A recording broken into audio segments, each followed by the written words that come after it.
It's studied that people who talk to themselves are usually smarter than most people. You think so? Yeah.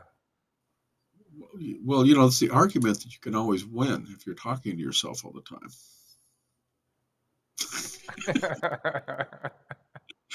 This is the gag reel, so this will be fun. All right, let's get the show started.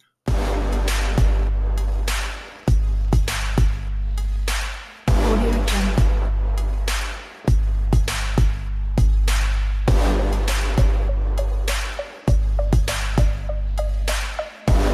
Audio Jungle. Hi, and welcome to the Prayers Radio Show. Reverend Rich, and you are Reverend Polsky. Polsky. It's funny, we're having a conversation on this, and it's interesting to note. I'm like, well, I'm a religious science practitioner. And those of you that actually watch the YouTube channel, you always get to hear me talking a little, quoting Ernest Holmes and reading it. And at the end, it said Rich Jarvis, RSCP. And I looked that up, and it's like a religious science practitioner, but it has a bunch of other weird uh, abbreviations on it. But so Reverend Paul said, "Well, we're all reverends," and I said, "Well, I'm already in ministerial school, so I'll be a reverend in about another year or so, licensed. But I am licensed as a religious science practitioner. So we're making the show so that it says Reverend on there. What are your thoughts, Paul?" I like that. And as Ernest Holmes said, you don't have to be a licensed practitioner to be a practitioner. A practitioner is one who knows the oneness of everything, What is oneness? the oneness of all life, that everything is connected. There's no place where the spirit, where first cause, where intelligence, where God is not. Ooh, I like that. It's funny. We talked about before the show. We're talking about today's April 1st, and it's like April Fool's Day, and then we're thinking, well, you're an Apple guy, aren't you? A Mac, yes. Yeah, Mac. Is it Mac still, or is it Apple? I thought they switched that. Anyways, long story short, uh, supposedly on April Fool's Day, one of the Jobs and Weissek, I believe his name is, like him or not, they created Apple years ago in '76, I think. Wow, that's a trip. And then the historians, we talked about this too. The ancient Romans had April Fool's Day rooted in something, a festival called Hilaria, which was at the end of March and involved games, jokes, and rivalry. What is this? The History Channel? What we do in this context is we talk about and have a conversation about science of mind. And what's interesting about it is a lot of times the conversation isn't being had, and people spend a lot of time reading and thinking about it, talking about it. God says, "Okay, I'll call you back when you're ready to apply it." The thing that comes to mind is that if I don't apply it, it's not going to work. And it'll work according to what I put into it, what my mind says, hey, this is working for me, or this isn't working for. What are your thoughts on that? Well, it's actually working all the time for everyone. It's just when we wrap ourselves around the consciousness that we're doing it with, that makes a big difference. So, for instance, it's raining here. If I wake up in the morning and I see rain, and my first thought is, oh, this is terrible. What am I going to do? I'm going to get wet. This creative law of mind, this affirmative law always says yes. So it's going to send me everything that I just stated and more.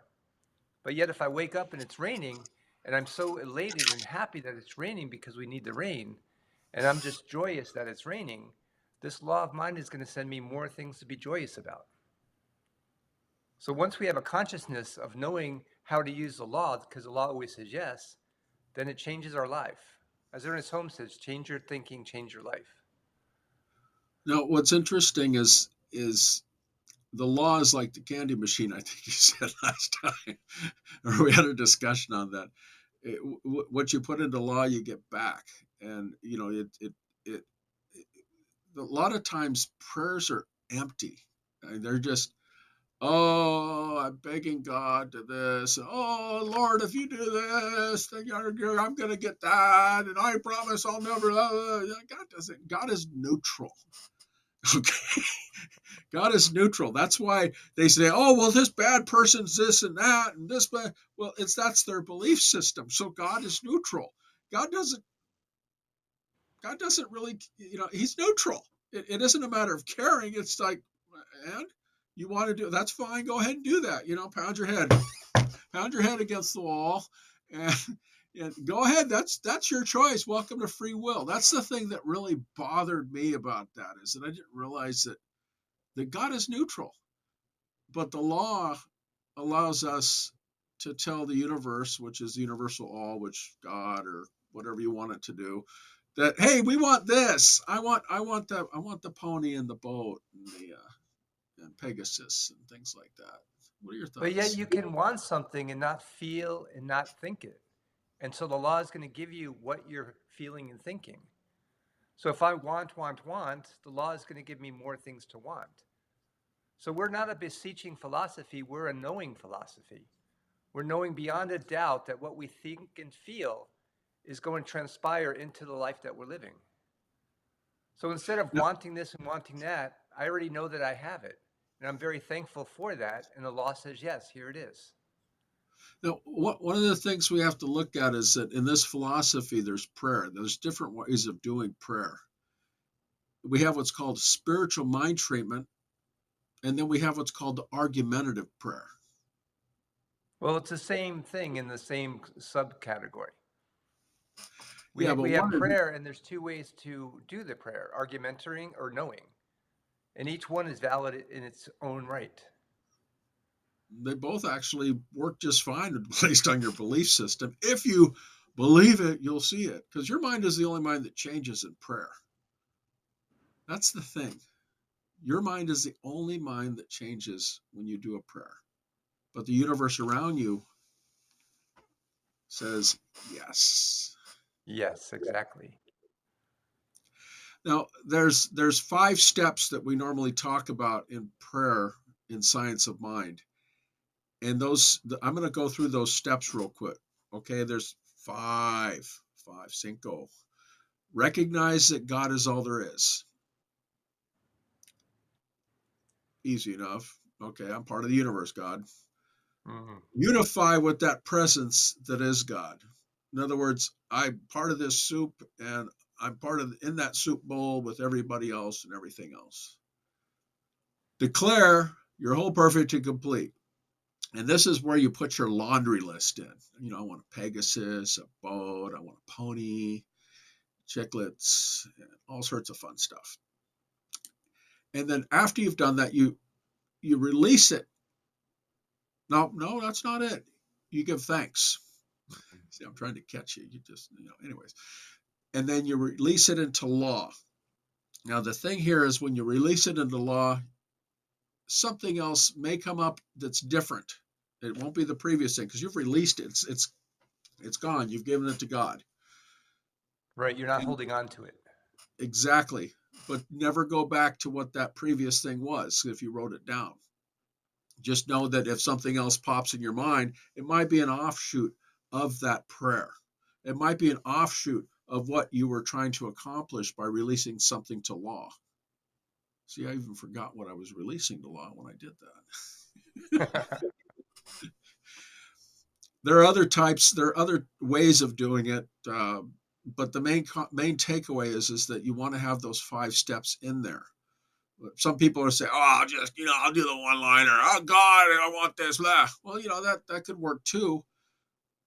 For me, I like structure. I like boom, boom, boom, boom. This is how it works. This is what makes sense, and this is what manifests for me. You may be different. You may command God like Moses or something like that. Split the sea.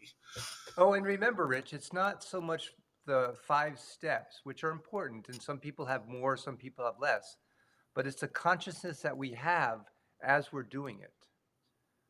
So once you Which, feel and believe it and know it, then there's nothing to stop you.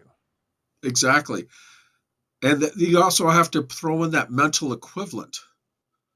You know, Reverend Jim over at OC Spiritual Center said one time, he says, I had this person that came in and wanted me to do a prayer. And he said, I want that person's wife.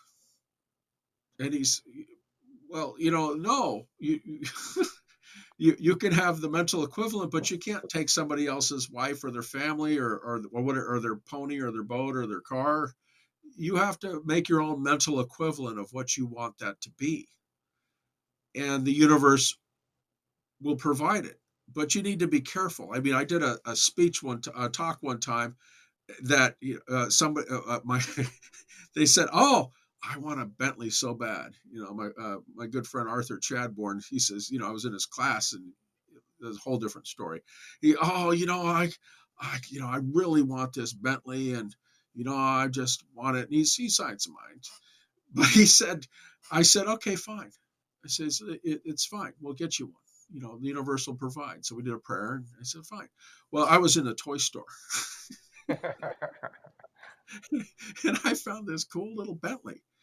And so I went into class and I said, I got your Bentley out. So, let's go get that Bentley. I'm good man. Good high five. I said, okay. He said, no, we don't need to go outside. So I said, here it is, a little box. What the heck is this? He says. And he opens up. I said, it's a Bentley. And lo and behold, it was a good Hot Wheel Bentley. What you have to remember that when you try to you don't try, you do. When you make a mental equivalent, it has to have details because God will give you a Bentley that's a Hot Wheel. And the most important thing with that, we must have the feeling that it will give us once we have it. Oh yeah.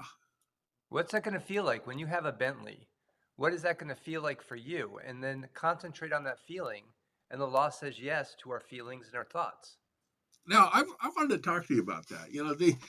How do you get that feeling? I mean, is it it's like picking up your puppy or your cat or hugging somebody and getting that good feeling. What are your thoughts? How do you pump that feeling up? Oh, I see an apple and I have a feeling of eating this apple. Well, Neville Godry always said it's the imagination first. If you can Who imagine it, you can have it. who said that? Neville Godry. He was probably mid-century, last in the 90s, or I'm sorry, 1950 something. Yeah. Okay. Oh, you're talking Neville. Got yeah. Okay. Yeah. Yeah. Look him up, folks. A lot of his books are online, and I believe a lot of them are free if you PDF it and stuff. And Neville our was just imagination is running everything. If you can imagine it, I imagine the good in the world, then I'm only seeing the good because the law is saying yes to that. define good for us in your mind. Good. There's, as Ernest Holmes said, there's a power for good in the universe greater than I am, and I can use it. I'm using it all the time. Uh, but you still haven't defined good. The word Is it good. good better? Is it one of the things that I find that I have to do sometimes is looking at a concordance. We have a Science of Mind concordance, which Mm. gives you, where it's at, how it works, or I'll have to look up in the dictionary. This we talked about this in our first talk that words only have meaning to the person that's giving the speech or giving you're talking to. Their definition might be something different. Correct. So words are only as good as you do it. If I say "Wie geht Sie mir? Was ist los mit du?" You have no idea what I'm saying unless you speak German. And and if you speak Hochdeutsch, which is Northern German, you may not even understand what I just said in the first place, because I speak Swabian, which is Southern German, which is considered slang in Germany to some. Don't want to insult my German friends, but the difference is that the meaning behind the definition is very important, because when we do a prayer and we're defining something, or mental equivalent, we're defining it. It's what matters inside of you, what you believe it to be. What do you think? Well, like Thomas Troward, he said the qualities of spirit. And for me, that encompasses good.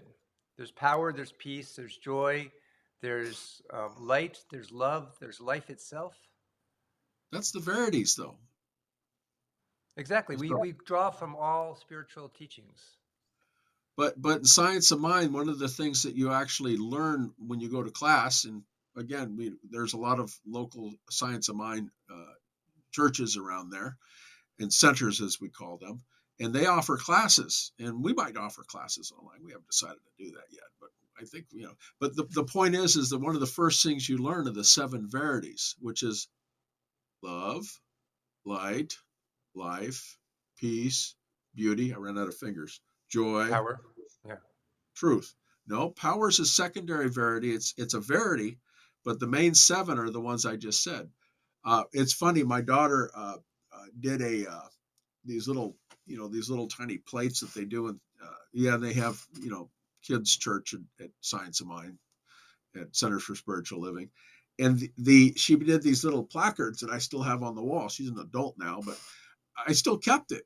One of them was power, and I went, ooh, is that a verity? She says, no, that's one of those extra verities, because a verity. What's a verity to you, Paul? You explain it. Well, verities there's absolute. There's no opposite to love. There's no opposite to light. There's no opposite. Well, there is an opposite, but the verities are the truth that you have, those things that resonate with inside of you, the things that matter, the things that are, there is no opposite to it, is the way I was explained to me. It's a little bit more detailed than that, but you'll learn that in class. Well, for instance, what's the opposite of up? Hate. No, up. What's the opposite of up? Oh, down. What's the opposite of hard? Soft. What's the opposite of cold? Hot. What's the opposite of birth? Death. What's the opposite of life? Death. There is no opposite of life. Life is. Life is through, in, and as everything that we picture right now. And so for you, that could be a verity, life. Unchallenged, it's the truth, it's what we are. These are the conversations that we have, folks.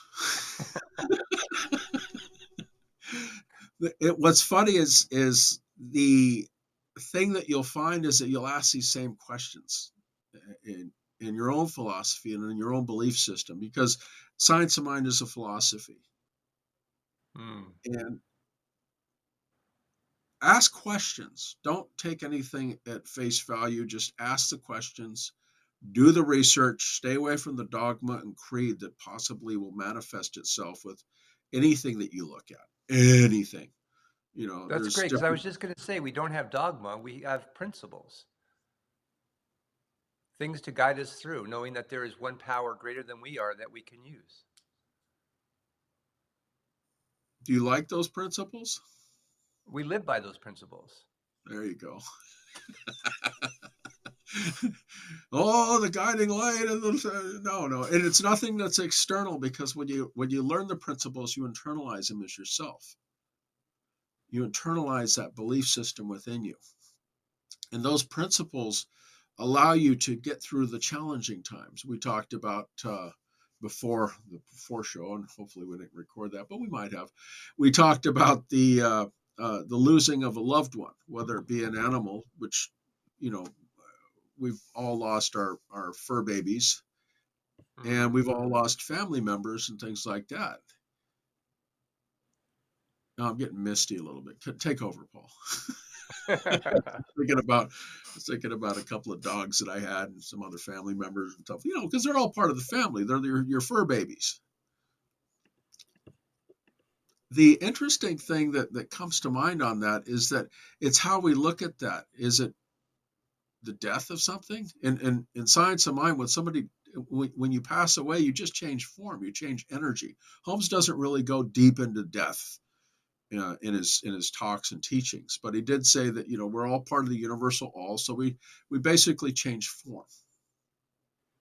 Yeah, we transition out of this human flesh into who we really are, that power that's greater than anything else in the world, that we individualize now, but we become fully formed in it once we decease, once we no longer have this form. And There's that's a true of everything. Yeah, there's a book that I highly suggest that I used for a lot of when I've lost family members and things like that. It's called Time to Leave, and it's by Reverend Jim Terrell. It can be Mm. got on Amazon or Kindle, and it'll allow you to look at things in a different light. Because a lot of times we don't have funerals per se, but we have celebrations of life. You want to celebrate that person that was part of our lives and gave so much just to bless us with their presence. Just like you at home are blessing us with your presence right now for both Reverend Paul and ourselves. Ooh, that was sounding good, didn't it? And you can Google science of mind principles and they will come up for you. And it just gives you an overall view of what we believe. Exactly. A lot of the shows coming up will actually cover a lot of those principles and things, and this is mainly the conversation of what it is and how it works, and what do you want to do with this stuff, and will it work for you? It'll And work as much as you go ahead. do you have a favorite principle that you work with? No, I just do prayer work a lot, Mm. and as something comes into my mind, or it's funny, during the day I'll get this stuff that comes in, and I'm like, what is that? I don't need that. And I was listening, I was reading Ernest Holmes, and it said that if something comes into your life, ask it, what are you here? What is this garbage? Or what is this? What are you trying to tell me? And if it answers nothing, then dismiss it. If it's something you have to do, like, oh, well, you got to go pick up your kid or wash the car or something, like, well, write that down or something. But you can always deny power to something, but you always have to accept something in its place, is what I've understood it to be. Because if you just deny power to something inside of a prayer, that's great. What's going to fill that void? Because it came from somewhere. And you want to fill that void with something positive. And if you don't know what that positive thing is, then say, you know what, God, I don't know what's going on, but you do. Mm. And let's go ahead and accept that higher and greater good that you have for me right now. I don't know what it is, but I know the universal all, doesn't have to be God. The universal all will fill that. I'm asking it to fill that void with something that's whole, perfect, and complete. This or something better, the greater good. Don't leave it to happenstance or mystery stuff and say, I'll just take anything. Right. And Ernest Holmes said you can never take something away without replacing it with something else. Exactly. So I'm taking a That's negative fear or something away, I'm replacing it with love and joy. and that's where the verities come in, that you can actually choose one of those verities to say, you know what, I'm replacing it with love.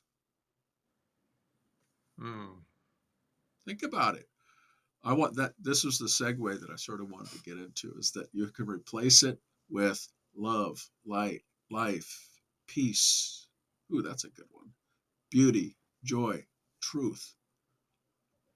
Now, the peace one was crazy. There's a lot of challenges going around the world right now, and it's really hard to live in peace.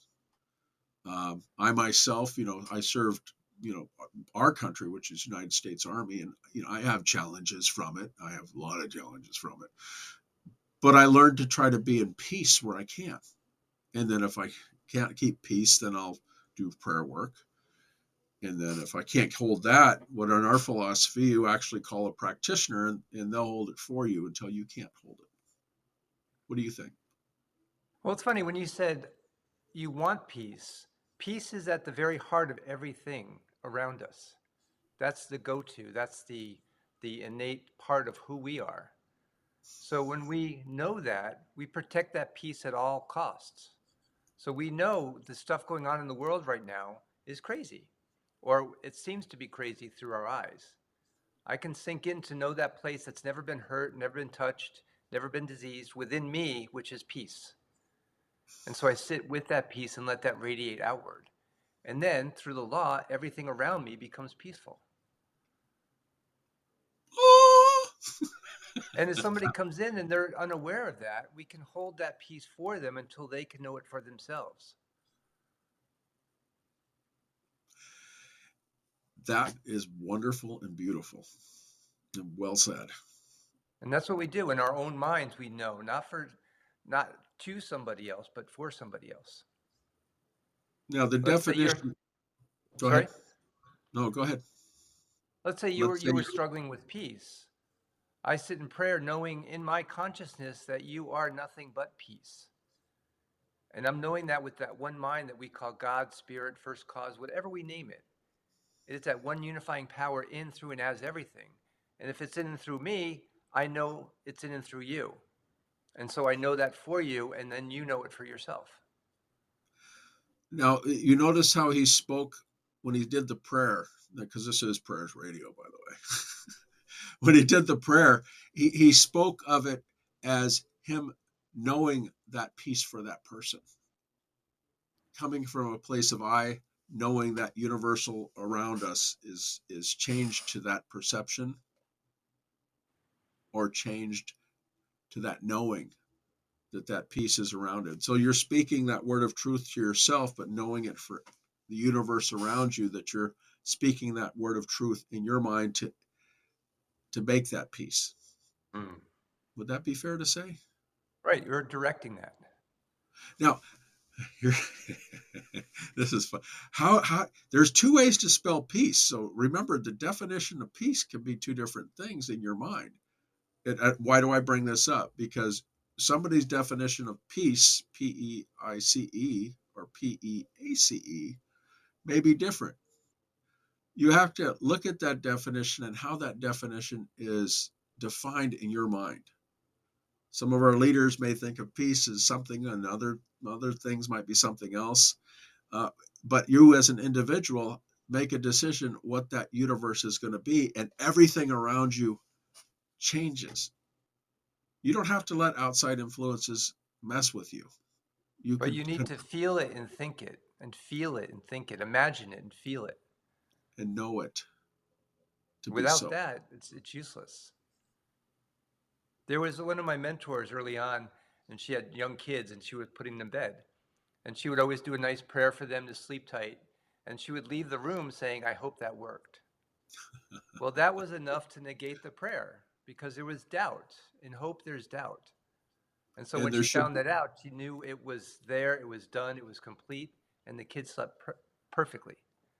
and let's know together that works every time, as long as you allow it to work.